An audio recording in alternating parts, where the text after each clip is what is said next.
नांदेडच्या इजळी परिसरात उष्ण आणि दमट वातावरणाचा सर्वाधिक फटका आता ऊस उत्पादकांना बसतोय। यावेळी ऊसावर अनेक बुरशीजन्य आजाराचा प्रादुर्भाव झाला।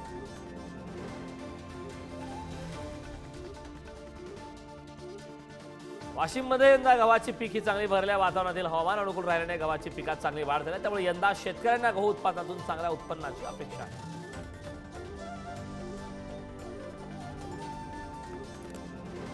अमरावतीमध्ये आदिवासी अनेक शेतकरी स्ट्रॉबेरीची शेती करतात। त्यामुळे चिखलदऱ्याला आलेले पर्यटक सेंद्रिय पद्धतीने केलेली स्ट्रॉबेरी विकत घेतात।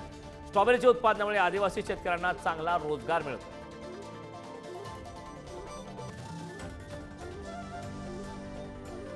सिंधुदुर्ग जिल्ह्यात काजू हंगामाला धीम्या गतीने सुरुवात झाली। काजू बीच्या दरासोबत आता ओल्या काजूगराला देखील चांगला दर मिळतोय। ओल्या काजूगराला प्रति किलो 1400 तर कच्च्या बीला शेकडो 200 रुपये भाव मिळतो।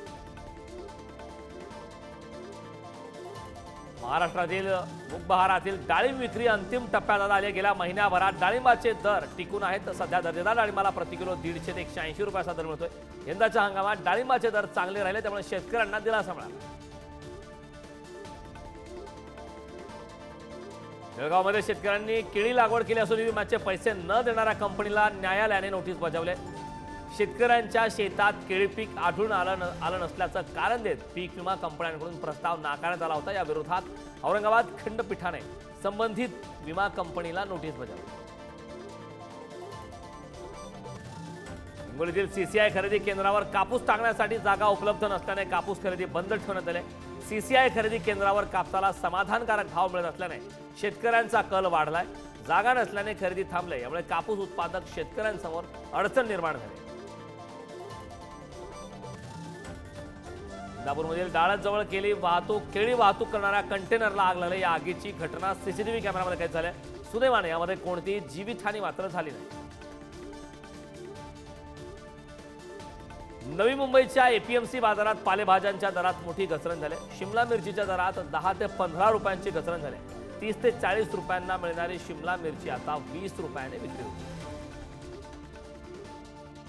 पुण्याच्या जुन्नरमध्ये द्राक्ष हंगामास 20 दिवसांपासून सुरुवात झाली। स्थानिक बाजारपेठेत द्राक्षांना 100 ते 110 रुपये प्रति किलो दर मिळतोय। मात्र जानेवारीत बदलत्या हवामानामुळे उत्पादनात 40 ते 50% घट झाले। त्यामुळे दर चांगला असूनही माल नसल्याचं समोर आलं। हंगामातील नव्या लसणाची आवक होतात बाजारात तेजीत असलेल्या लसूण दरात घसरण नोंदवण्यात आली। नोव्हेंबर महिन्यात लसणाची आवक 1000 क्विंटलपेक्षा अधिक असताना दर 18,000 ते 32,000 रुपये क्विंटलवर पोहोचले। मात्र आता आवक 1,600 क्विंटलवर असताना दर 3,000 ते 13,000 रुपये असेल। यावर्षीचा जानेवारी महिना 1901 नंतर तिसरा उष्ण महिना ठरला। त्याचबरोबर मुंबईचे 33.2 हे कमाल तापमान यंदाच्या जानेवारीतील आजवरचे सर्वाधिक म्हणून नोंदले गेले।